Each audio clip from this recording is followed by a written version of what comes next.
Welcome back everyone. Today we are going to look at the fourth round in World Chess Championship 2024.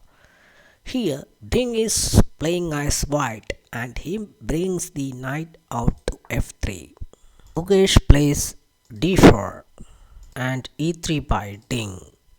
After that, Gukesh plays knight f3. Now Ding pushes pawn to b3 and here we get bishop f5. Now Ding plays bishop e2 h6 by Gukesh. Now Ding surprises the Gukesh by bishop to a3. Now if you play pawn to e6, this bishop will capture this bishop. If king takes the bishop, you will lose the castling to right, and if rook takes the bishop, you cannot castle on the king side. Therefore, Gukesh plays knight d7 to support the bishop. Now Ding castles. Here Gukesh plays pawn e6 and Ding captures the bishop, knight captures the bishop. Now pawn to c4 by Ding. Gukesh brings back the knight to d7. Now Ding plays knight c3 and Gukesh castles on the king side and Ding captures the pawn and Gukesh recaptures. Now Ding plays bishop pawn to b response, Gukesh plays c6. Now we get knight d4 which attacks the bishop so that the bishop retreats back to h7. Now we have the move queen b3. Ding's plan is to attack queen side by pushing the pawn and he indirectly target this pawn on the b7 and it is slightly weak. After that it is also targeting this pawn by this knight. Now Gukesh surprises the Ding by the move knight e5. Ding plays a4 and Gukesh responds with rook c8. And Ding immediately pushes the a pawn again to a5. Now Gukesh plays b6. At this point Ding plays knight f3. And he could have played bishop a6 attacking the rook. If rook moves to c7, pushes the pawn to f4, attacks this knight goes to c4 and bishop takes the knight, pawn takes the knight, queen takes c5.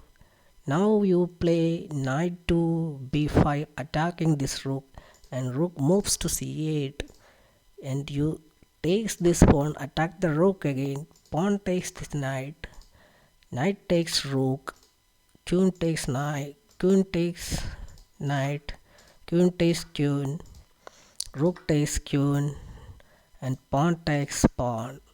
At this point actually the white is winning. However, Ding didn't find this line and instead he moves to knight f3. Massive exchanges of pieces are going to occur. Knight takes knight, bishop takes knight, pawn to d4, knight to e2 and pawn takes pawn, pawn takes pawn.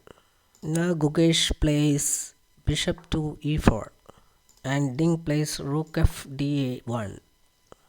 Queen to e7 by Gukesh. Here bishop take bishop, knight takes bishop. Now Ding takes this pawn and Gukesh recaptures. Now Ding plays knight to c3 and rook f d8 by Gukesh. Here knight takes knight, queen takes knight and after that h3 by Ding and Gukesh pushes pawn to c5. The rook takes rook and rook takes rook. Now we have equal materials on the board and the pawn takes the pawn and pawn takes pawn. Gukesh's queen is nicely positioned at the center. Next, rook c1 by Ding to attack the c5 pawn and Gukesh responds with queen e5 to defend that pawn. Here Ding plays queen c2. Actually at this point the pawn on c5 cannot be captured. For example, suppose if the black plays g6 and if you capture this pawn, rook to d1 check and the king cannot be moved because the h2 square is attacked by the queen, so that you need to capture that rook. If you capture the rook, you are going to lose the queen. Both of them know this tactic, so that the Ding is not going to capture that pawn on c5. This point, Gukesh plays rook d5, g3 by Ding, and f5 by Gukesh, king g2 by Ding, king h7 by Gukesh, and queen c4 by Ding, queen d6 by Gukesh. Next move e4 by the Ding, which attacks the rook, so Gukesh moves rook to e5 and pawn takes the pawn, rook takes the pawn. Now Ding plays queen e4, pinning the rook with the queen.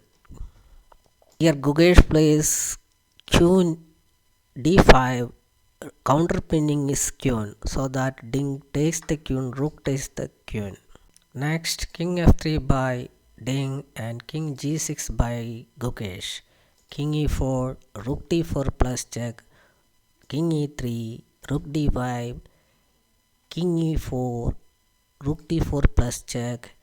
They are going to repeat the move, so that the game entered in a draw here. Fourth game ended in a draw. Not only the game, the points also in a tie, both of them having 2 points. Everyone, please stay tuned for the next game. Bye all.